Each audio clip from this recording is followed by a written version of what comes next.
Hola, soy la Basmati de nuevo con vosotros. Hoy os voy a hablar un poquito de Lanart. Voy a hacer diferentes series de Lanart, no muchas, dos, tres, cuatro quizás, para que entendáis el concepto de Lanart, puesto que el concepto de Lanart no es uno, es diverso. Mirad, bueno, hoy lo he titulado, lo tengo que leer, porque ya sabéis que el título lo estoy haciendo y lo estoy cambiando. Se llama Lanart, Walter de María, que os voy a hablar de una obra. Cada día, cuando hable de Lanart, voy a hablar de una obra específica, de un autor específico. Os voy a poner como si dijéramos los más conocidos, los clásicos. Después puede que hable a lo mejor de algún español como Pere Jaume. Pero bueno, de momento voy a hablar de Nancy Hall, Walter de María, Robert Smithson, en fin, Oppenheim, ¿cómo se llama? Michael, no me acuerdo. Otro que también, que coge una antigua zona minera que estaba muy degradada y la convierte en animalitos, toneladas y toneladas de animalitos, simbología de animalitos que había en la época de los indios. Bueno, no os preocupéis porque además cada día os pienso hablar de un concepto distinto que aborda el Lanart, porque como el tiempo cíclico, etcétera. Hoy voy a hablar un poquitín de lo sublime, de lo romántico. Cada día voy a hablar de una pieza de Lanart que sea una pieza clásica como la de hoy, que son los pararrayos, que hay un campo entero lleno de 400 y entonces es para contemplarlo, caen los rayos. Y, y bueno, porque realmente el problema del arte, como estoy cansada de decir muchas veces, es el etiquetado rápido, ¿no? Como ayer os conté del barroco, que muchas veces desdibuja porque los árboles no nos dejan ver el bosque. Entonces, ese etiquetado rápido es como una categorización, ¿no? Es como decir a esto Lanart. ¿Qué es Lanart? Eso es lo que quiero que sepáis. ¿Qué es Lanart? Ay, mi pierna que está por ahí. Pues mirad, Lanart tenemos un problemita de entrada, por eso os voy a poner, cuando hable de Lanart, que será 3-4 días nomás, alternándolo con el siglo XVII, mañana hablaré de Carballo y de su obra que es maravillosa y él también, bueno, se carga un hombre, pero por lo demás nada, es que hay un antes y un después del Carballo, de Carballo. Un día os daré siglo XX, siglo XXI y otro día hablaré del siglo XVII, siglo XV, lo que sea. ¿Vale? Entonces, el ANAR hay un problemita y es que, por ejemplo, se ha puesto como una categorización en el cual ellos no quieren estar, lo han dicho siempre, no quieren estar en eso, no quieren llamarse así, pero bueno, pues así aprendido, como si dijéramos, popularmente y ya está, y no hay más que decir. Entonces, por ejemplo, para mí hay tres grupos, ¿no?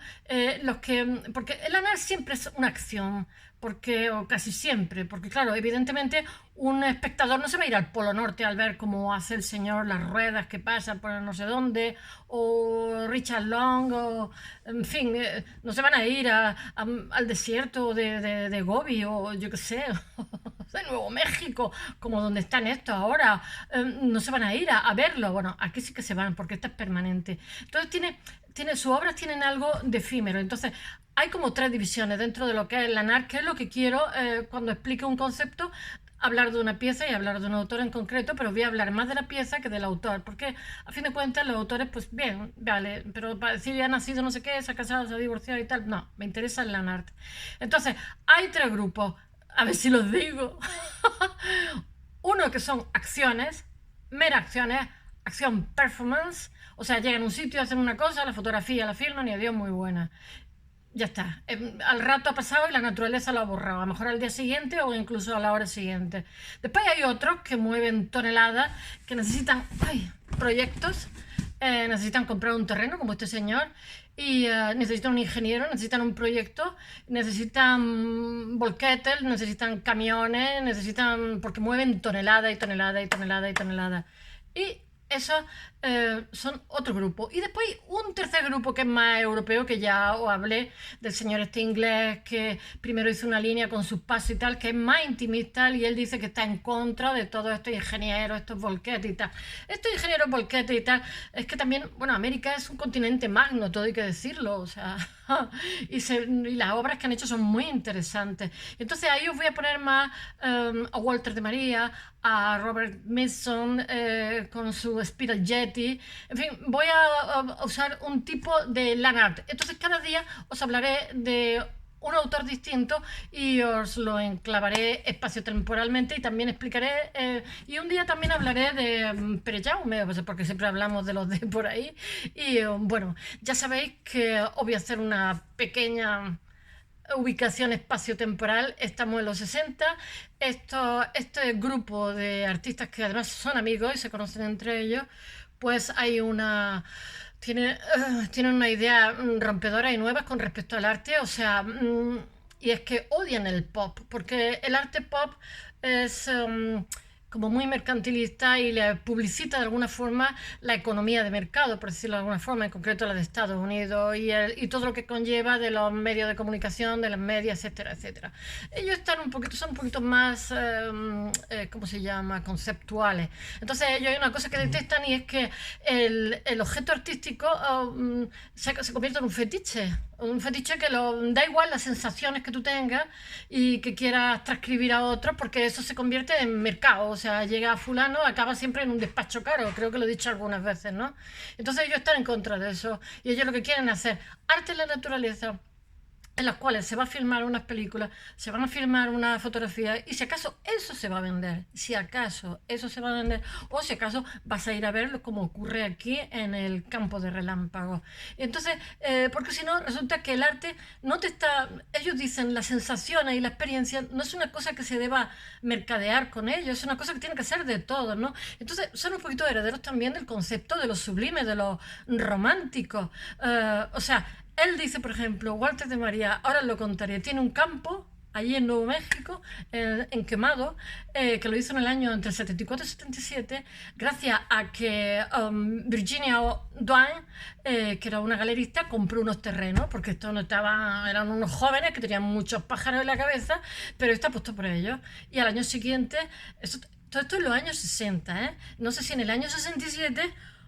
¡Qué calor hace!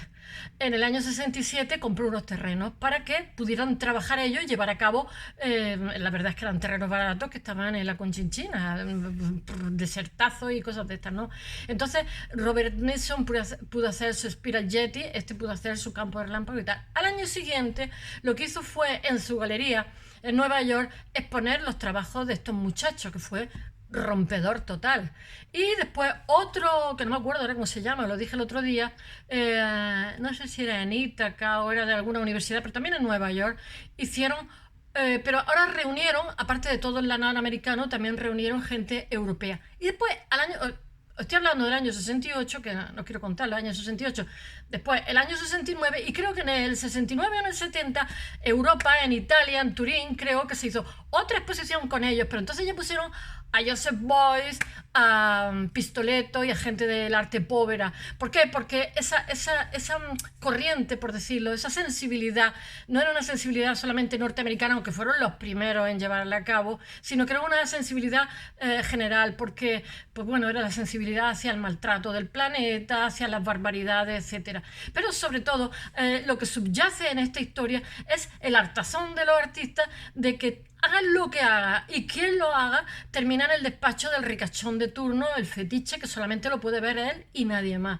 Entonces, es tremendo y bueno, hasta ahí es bonito. Es deciros que espaciotemporalmente estamos en la época, ¿cómo se llama? Nixon quiere llegar cuando va a hacerse con la presidencia, dice que va a ayudar a los artistas porque Estados Unidos en esta época tiene la conquista de la luna, que además es muy simbólico porque tiene mucho que ver un poquitín con el LANAR, ¿no? La pisada del astronauta, del primer astronauta, ¿no? Pisa un sitio, es como muy americano, ¿no? Como los pioneros, pisa un sitio y ya es tuyo, ya estás conquistando otro mundo, otro planeta. Entonces hay un boom también de la antropología, de Claude Lévi-Strauss, está también, yo qué sé, Lyotard, los grandes filósofos, y bueno, hay un burbujeo muy grande a nivel internacional, por decirlo de alguna forma. Están los hippies, que son herederos de la Beat Generation de los años 40 y que también tienen una sensibilidad hacia la naturaleza muy grande.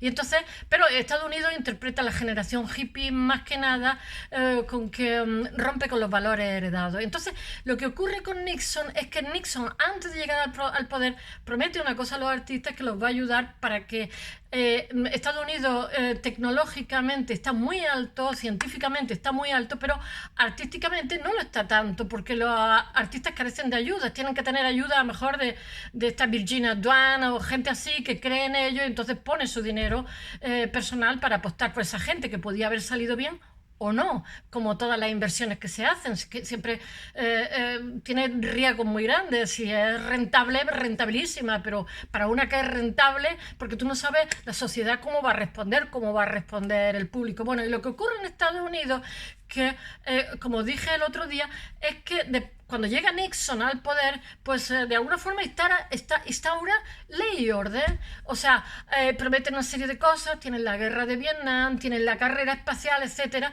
pero sin embargo, a nivel de sensibilidad, la sociedad es un poco esquizoide en cuanto que están con la lucha de los derechos civiles, ya sabéis, con el problema de la gente de color, y sin embargo, a otros niveles no están por debajo de otros continentes como Europa, etcétera, porque de pronto se le culpa a los artistas de vanguardia como este Lanard, se les culpa de gente que está yendo contra las costumbres americanas, que son los culpables de las revueltas que hay del mayo del 68. De todo eso es una tontería, porque esta gente eran jovencillos que simplemente estaban haciendo un tipo de arte que era lo que demandaba la sensibilidad del momento, pero no tenía nada que ver, no estaba corrompiendo la sociedad.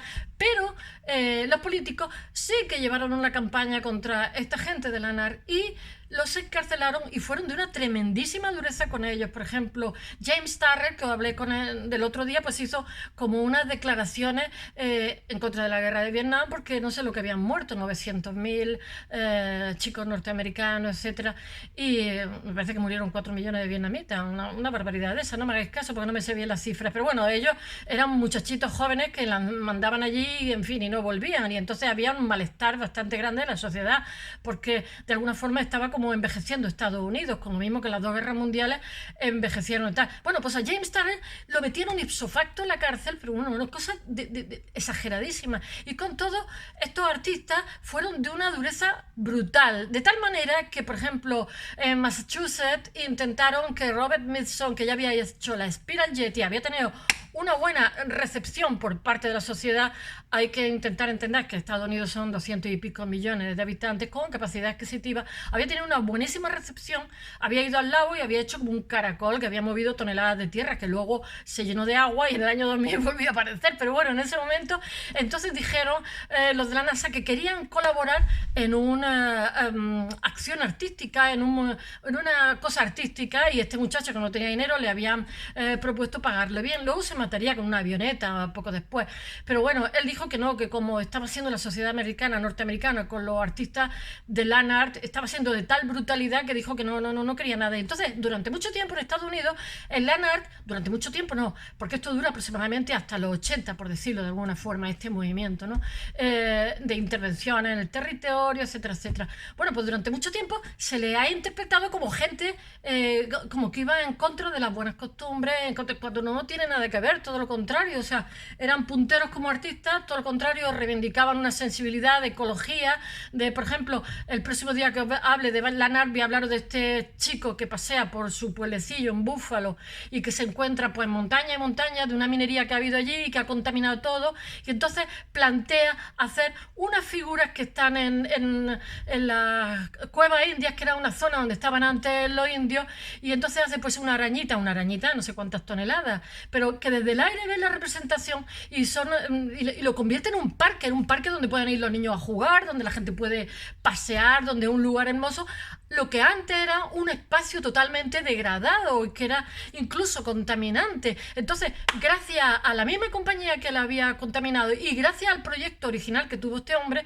pues consiguen rehabilitar una zona y hacer una zona preciosa que ha quedado para los anales de la historia del arte como un monumento maravilloso. Y esta gente, ¿qué es lo que iba en contra de las buenas costumbres o en contra de la moral norteamericana? Pues nada, pero bueno, el tiempo lo ha acabado poniendo a cada uno en su sitio. Pero en su momento, cuando eran jovencitos, poquito, no tenían dinero y tenían más apoyo de Europa que de Estados Unidos, pues fueron vilipendiados, pisoteados, vejados, bueno, una cosa tremenda.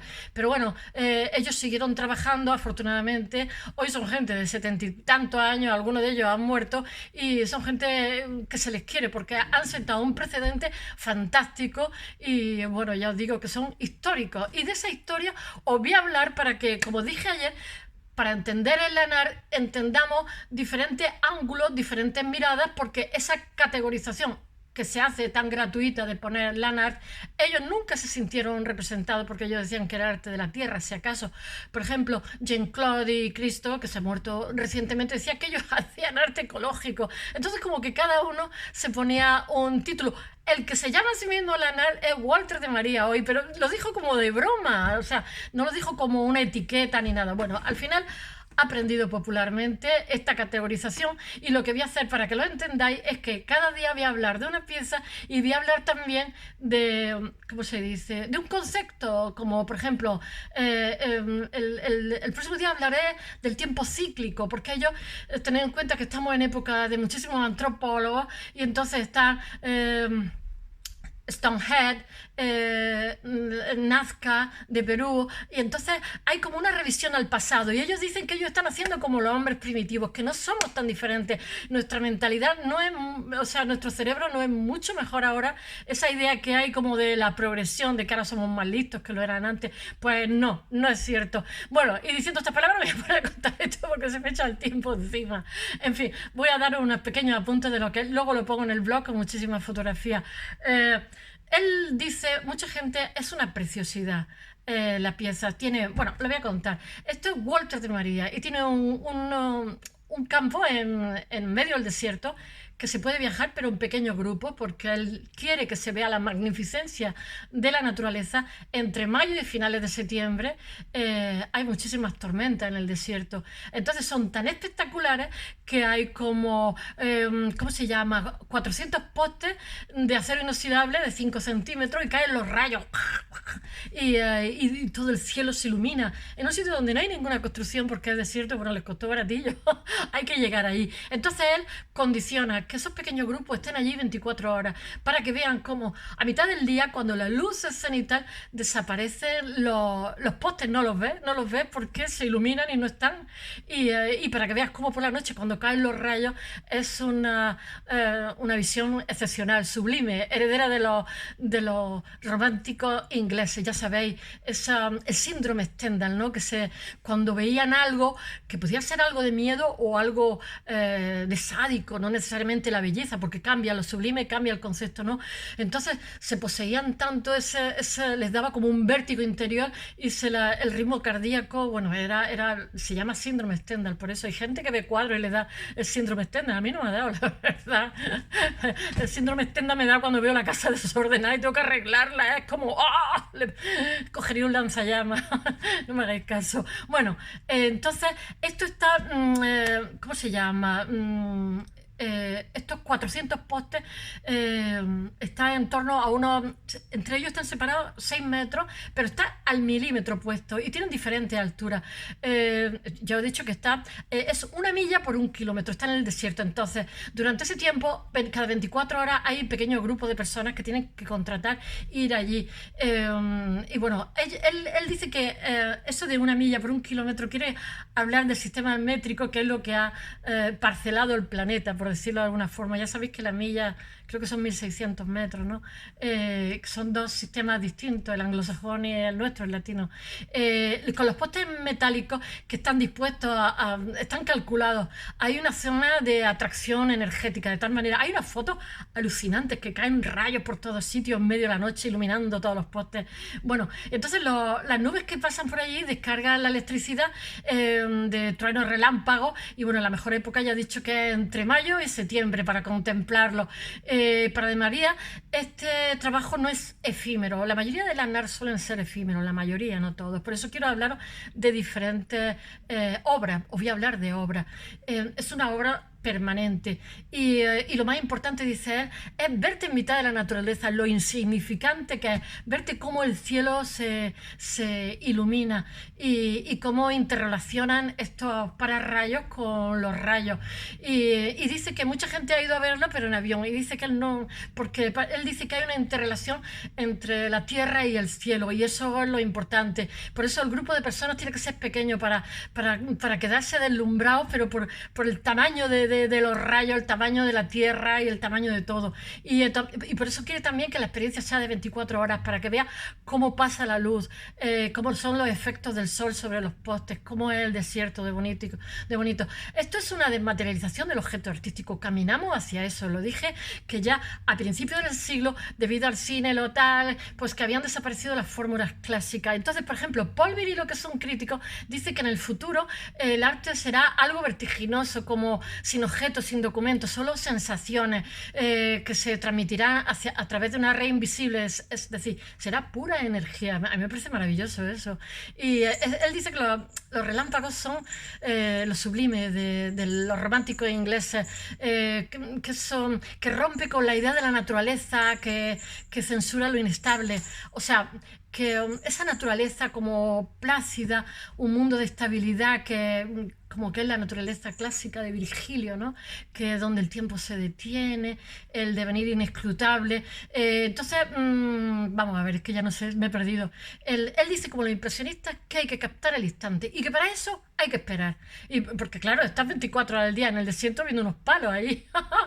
y bueno, que una cosa y la otra lo que hacen es que crea tensión, la espera y lo repentino, crea una tensión grande. Yo estoy de acuerdo, me parece maravilloso. Y bueno, él dice que ninguna fotografía de ningún rayo puede sustituir la experiencia personal. Yo estoy totalmente de acuerdo. Nunca, además, es que además en esta época de internet parece que todo del amor, el deseo, lo estamos sustituyendo ya hasta los médicos.